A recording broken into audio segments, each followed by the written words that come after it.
So let us see first that what is marine biology. When we say marine biology, it's a combination of functional biology and ecology. So what does functional biology means? Functional biology is any organism carrying out the basic functions, and that can be anything, either at the cellular or the biochemical level, or it is at the organismal level, or any processes like reproduction, locomotion, feeding, and so on, right? And ecology. Ecology is an interaction with their physical and the biological environment, and how these interactions determine the distribution and the abundance of the organism. Not only the abiotic and the biotic factor shapes the biodiversity, but also what kind of marine organism are living in the habitat determines the abiotic and biotic factor as well. So it's a kind of interaction. As you can see in the picture, so as you can see in the picture that there are several abiotic and the biotic factors which most of the marine organisms are always surrounded with, whether it is UV radiations in the surface, or whether it's parasitism, or the biofouling or fouling or predation in the biotic interactions.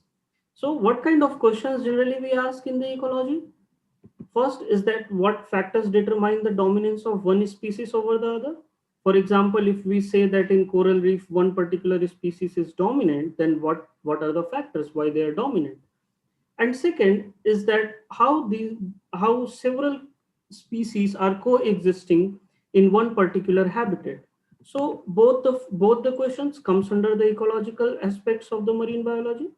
Now, marine biodiversity, which is another major area in which the marine biologists are working, it deals with generally understanding that how many species, or how, I mean, what is the diversity? And diversity, as we know, that can be of several levels, like it can be either at the genetic level. So how many different genotypes are available?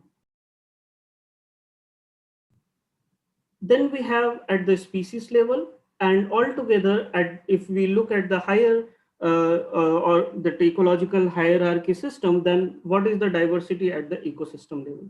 We also have to understand that even the same ecosystem at the different locations can have a very different biodiversity.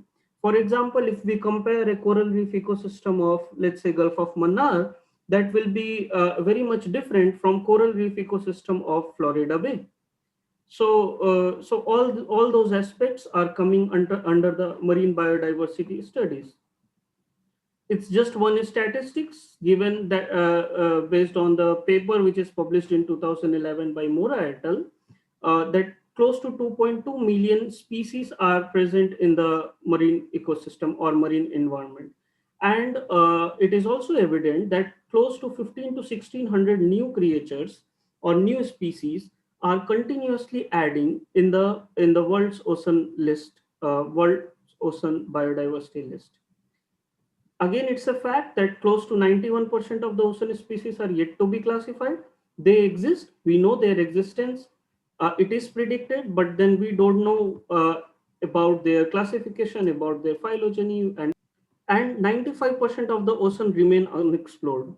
So these three factors combinedly are the major area of the work in the field of marine biology. And none of these factors can be studied alone. So we can say that these are very much interactive component of the marine biology. That is, if you have to study biodiversity, you should know the ecology, and then once you know that that one particular species or one particular organism is there, then to get a further understanding, you must have to do functional biological